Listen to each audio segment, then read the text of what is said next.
Hello and welcome. You're watching Cavan TV on Irishwebtv.com. Well, here I am once again, and I am in conversation with my most famous, beloved Cavan person, Michael Harding. No, we'll just talk, Michael, let's do a talk of the week. Okay, right. the week in politics. Okay, the cameras are rolling, okay. Michael. I just want to talk about the president. The president is like the sovereign. He's the emblem of our sovereign that we are proud freedom. to have we are a free republic. Culturally and everything, Yeah, and we are a republic. And we are, we've done well for the first 100 years, and in the face of Brexit. And I admire our two lazy female, well. So far, but I admire our two female presidents, Mary Robinson and Mary McAleese. They put a new spin on it. They brought it down to where we could, we have a president. We notice the president now.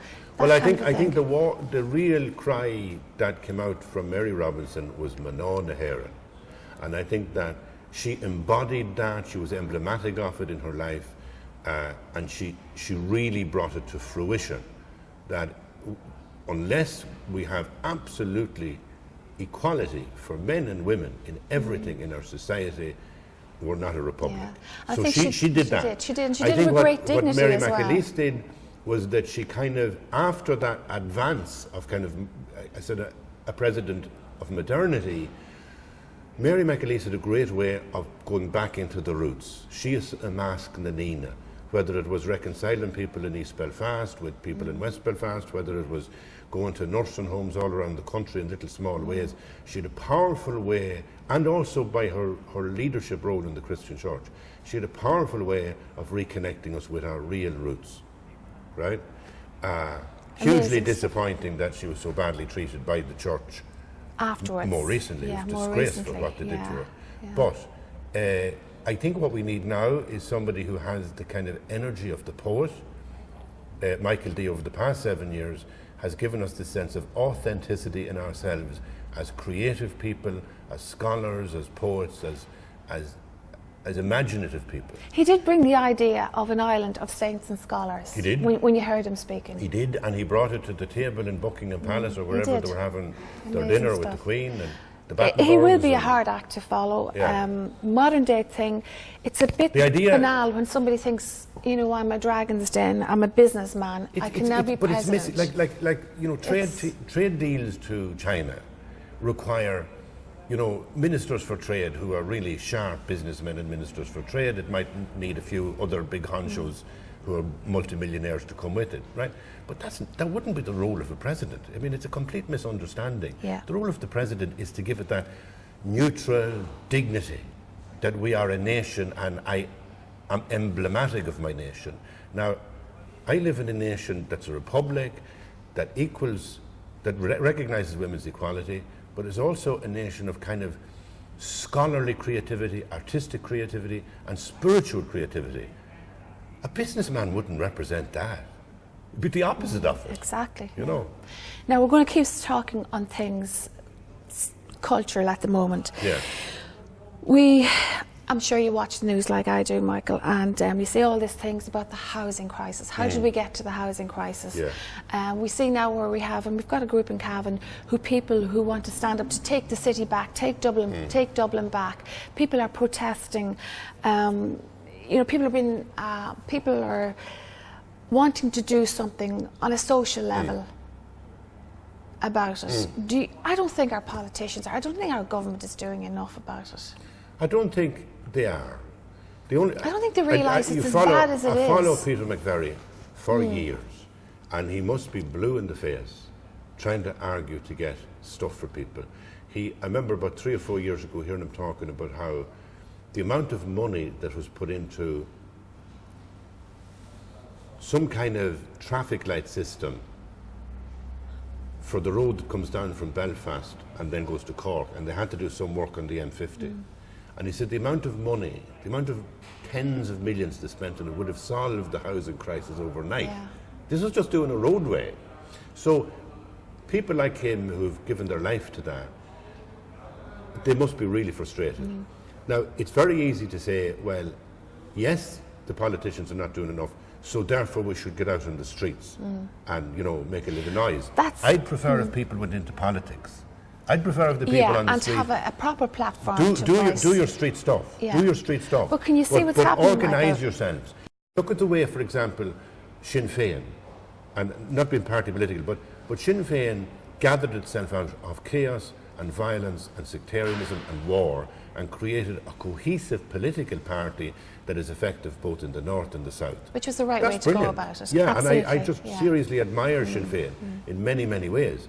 I'm not an admirer, for example, of Fine Gael because they're a bit right-wing for me. But what a joy that somebody like Leo Varadkar and Coveney, as young men, decided we'll go into politics. Because we need them. And they're doing a great job. They're playing a blinder on Brexit. Like Sinn Féin, every party is kind of together as a Team Ireland is playing the Brexit game, and I think we're going to come out of it well.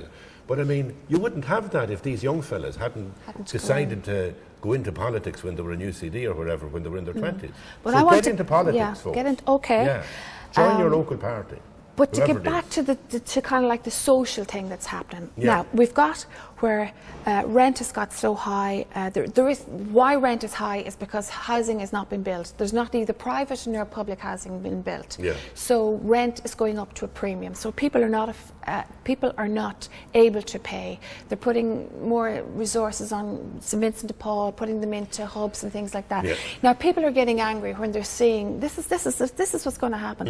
People are getting angry seeing empty buildings, empty houses in Cavan not finished. A few bob on a roadway could finish a couple of houses. Yeah. So now the people who are at the bottom end of that are feeling that, so they're getting out there and they're protesting. So the government is reacting and is putting balaclava to Gardaí on the street to protect these houses and these buildings. We're going to end up with a social mess that's going to evolve from all of this, and nothing's going to get solved. It is scary, but I know so it's the way. Answer? So what is the answer? Well, my only answer is get into politics. I'm not in politics, and that's not what I do. But the politics is wrong, Michael, too. No, wait a minute. 100% of the people on the street feel the politics is wrong. Organise politically. Like, there's about 40% of the whole electorate vote. 4 out of 6 people vote. Well, get the other 6 people to vote. I agree with you. Then you could wipe out, if you don't like a government, you could wipe them out in one election.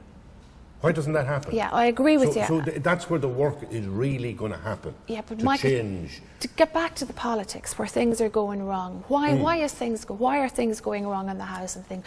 Now, because the government haven't been putting money into social housing, because they haven't put it, they haven't, because whatever they're managing, they haven't been able to do it. So that's bad politics, even if you're in politics. The cost of building a house on a nice piece of land now has gone through the roof, literally, if you pardon the pun. Why? Because all these rules and regulations you have to have before you put one stone, one block in your ground. Again, that goes back to rules and politics and councils and everything. It kind of all stems back to that. It does, and it's like I have children who might never afford a house in their life. No, this is what we're looking at. And they have to look after us when we get old. People say you need 2 mortgages, but then you have a problem because if somebody wants to be a creative artist or a writer, they have to endure 25, 30 years with no money. Yeah. Don't have a pure permanent poverty. pensionable job, So how do they live? So, and they're the people that's going to have to look after us in a few years' time. And then there's families in crisis and families separate and people are on their own, single mothers with children and all the rest of it. And how are they?